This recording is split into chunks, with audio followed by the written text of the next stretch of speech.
Hey there, have you ever caught yourself thinking, I just don't have the get up and go I used to? Maybe you're standing at the bottom of the stairs, wondering if it's worth the climb, or you're halfway through the day and already dreaming about a nap. I get it. Life after 65 can feel like someone turned the dial down on your energy, your independence, and maybe even your confidence. But here's the thing, it doesn't have to stay that way. You've got more control than you might think, and it's not about relying on kids, grandkids, or neighbors to swoop in and save the day. Nope, this is about you, taking charge and mastering a few simple skills that'll keep you standing tall, on your own 2 feet, no matter what comes your way. Today, we're diving into something I think you're going to love. 4 skills that, once you've got them under your belt, will mean you'll never have to lean on anyone again. These aren't pie-in-the-sky ideas or some fancy guru nonsense. They're practical, doable, and, dare I say it, kind of fun once you get the hang of them. We're talking about staying sharp, keeping your body moving, handling your own basics, and making your money work for you. And don't worry, I'm not here to preach or make you feel like you're back in school.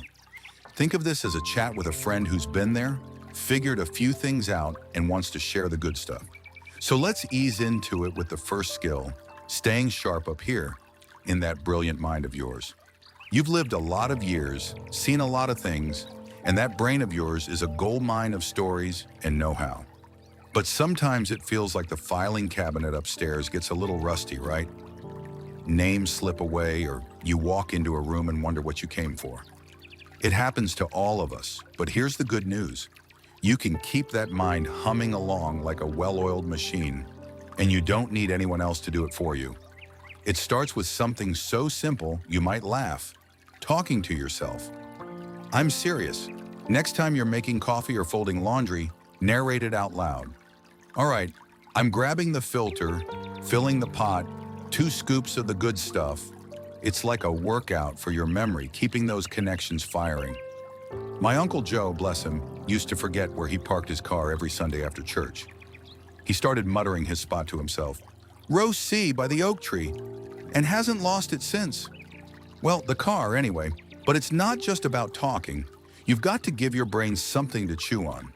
Puzzles are gold, crosswords, Sudoku, even those little word games on your phone if you're feeling techie. Don't roll your eyes at me. I'm not saying you need to be a math whiz. Start with the easy ones and work your way up. It's like flexing a muscle. The more you use it, the stronger it gets. And here's a little trick. If you're stumped, don't ask someone else to bail you out. Sit with it, sip your tea, and let your brain wrestle it out. That victory when you crack it, that's yours, and it's a reminder you've still got it.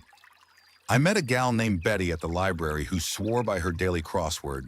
She's 78, sharp as a tack, and hasn't called her son to remind her of a single appointment in years. Now, if puzzles aren't your thing, try picking up something new. Not a whole hobby overhaul, just a little something. Learn a handful of Spanish phrases to surprise the grandkids, or figure out how to bake that bread your mom used to make. The point is, when you challenge your brain, it stays nimble, and you're the one in the driver's seat. No one's spoon-feeding you answers or holding your hand through it. You're proving to yourself, and maybe to that little voice that whispers you're slowing down, that you've got the smarts to handle anything. Speaking of handling things, let's shift gears a bit and talk about keeping this body of yours moving. I know.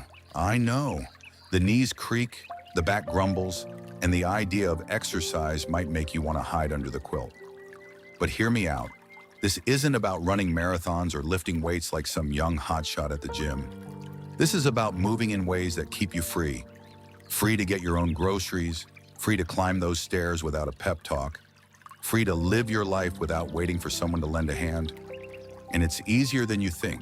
Start small because small adds up. Take a walk around the block, not a power march, just a stroll.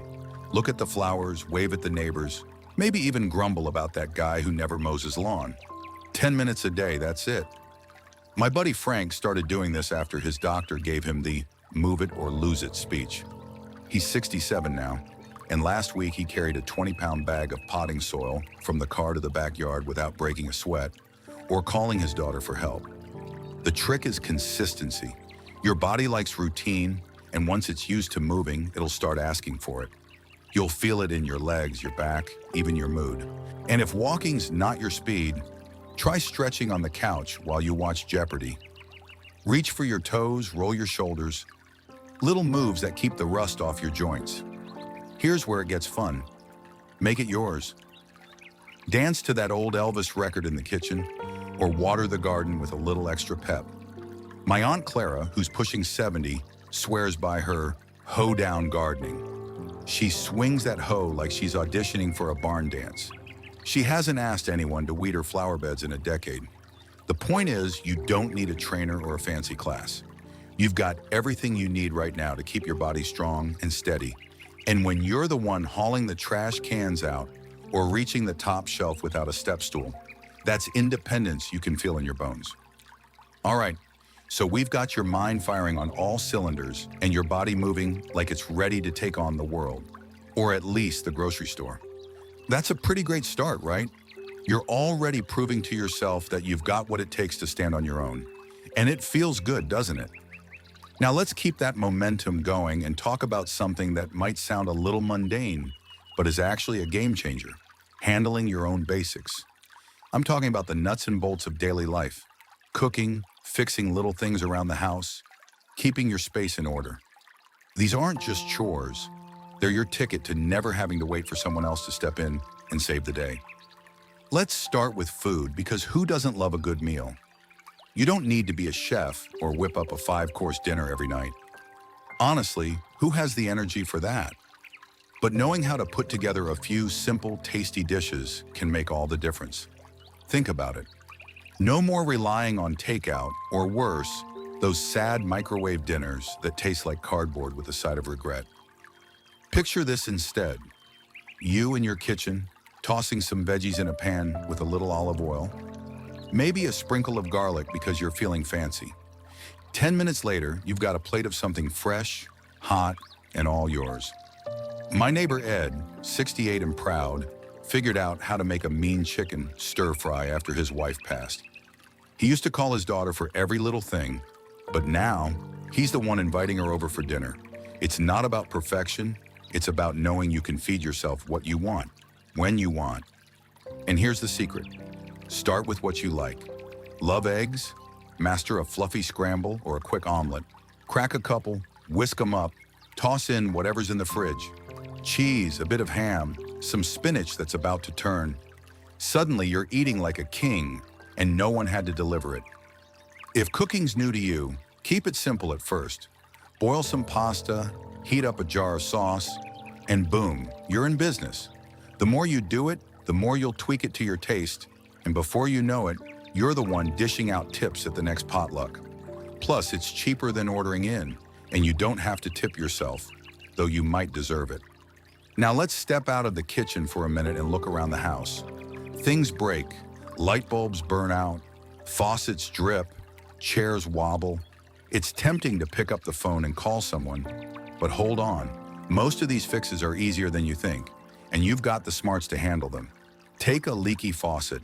You don't need a plumber's license to tighten it up or swap out a washer. Grab a wrench, twist it a little, and if that doesn't do the trick, there's a hardware store guy who'll point you to a $2 part and a YouTube video that'll walk you through it. My friend Marge, 71, fixed her own toilet last year after it wouldn't stop running. She said it was half frustration, half stubbornness. But when it worked, she felt like she'd conquered Mount Everest. No waiting for a handyman, no bill in the mail, just her and a plunger, getting it done. The beauty of this is you don't need to know everything. Just a few basics. Change a bulb, patch a small hole in the wall with some spackle, even unclog a drain with a bit of baking soda and vinegar. It's not about being Bob Vila, it's about not being at the mercy of someone else's schedule. And if something's too big, say the roof's leaking, sure, call in the pros. But for the little stuff, you've got this. Keep a small toolbox handy: screwdriver, hammer, a roll of duct tape, and you're ready for anything. It's like your independence kit, right there under the sink. And while we're at it, keeping your space in order ties it all together. I'm not saying you need a spotless house. Lord knows I've got dust bunnies plotting a takeover in my corners. But a little routine, like tossing the laundry in while you're brewing coffee or wiping down the counter after breakfast, keeps things from piling up. It's less about impressing anyone and more about feeling in control. When your place runs smooth, you run smooth. My pal Tom, 66, used to let dishes stack up until his son came by to rescue him. Now he does them every night, calls it his 5-minute victory lap, and says it's the best he's felt in years. So you've got your mind sharp, your body moving, and your daily life humming along like a well-tuned engine. That's a lot to be proud of, and it's all you, no one else needed. But there's one more piece to this puzzle, and it's a big one: making your money work for you. Stick around, because this next bit might just be the key to locking in that independence for good.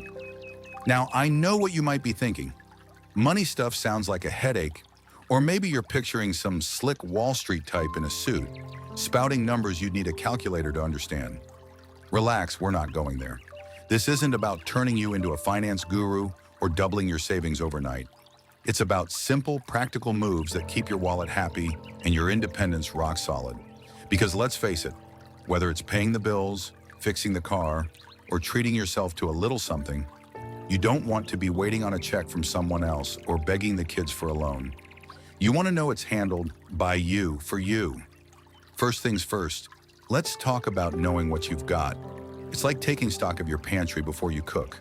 Well, you need to see what's there. Sit down with a cup of coffee, grab a notebook, and jot down what comes in every month: Social Security, pension, whatever you've got, and what goes out. Rent, utilities, groceries, that subscription to the mystery book club you forgot to cancel.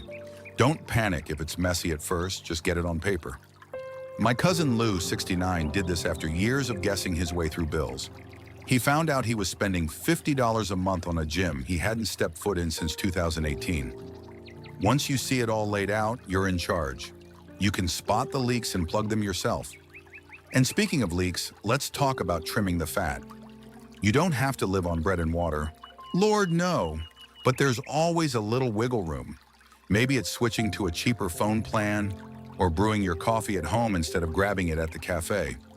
Small stuff adds up. I knew a lady, Doris, who's 73 and sharp as a whip. She ditched cable for one of those streaming gadgets, $20 a month instead of $100. And now she watches her old detective shows whenever she wants. She laughed and said it's the first time she's outsmarted the cable company in 50 years. You don't need anyone to do this for you.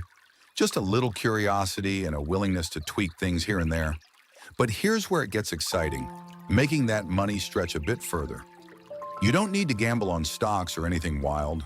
Think simple, like a savings account that actually earns a little interest. Pop into your bank, or heck, call them if you don't feel like putting on shoes, and ask what they've got. Even a couple extra bucks a month is money working for you, not the other way around. And if you're sitting on a little nest egg, talk to someone you trust, a banker, a friend who's good with this stuff, and see if there's a safe spot to park it. Nothing fancy, just steady. My buddy Ray, 70, moved some cash into a CD. Don't ask me what it stands for, but it's like a savings account with a lock on it. And he's tickled pink watching it grow without lifting a finger. Now let's get real for a second. Unexpected things happen. The water heater quits, or the dentist says you need a crown. That's where a little backup plan comes in. Tuck away $10, $20, whatever you can swing, into an oops fund. It's not about hoarding, it's about peace of mind. When my pal Helen's fridge died last year, she's 66 and stubborn as a mule. She didn't have to call her son or dip into her grocery money. She had $300 stashed in an old cookie tin, and she marched to the appliance store like she owned the place. That's the kind of freedom we're talking about. Knowing you've got it covered, no favors needed. So there you have it, 4 skills that put you in the driver's seat for good.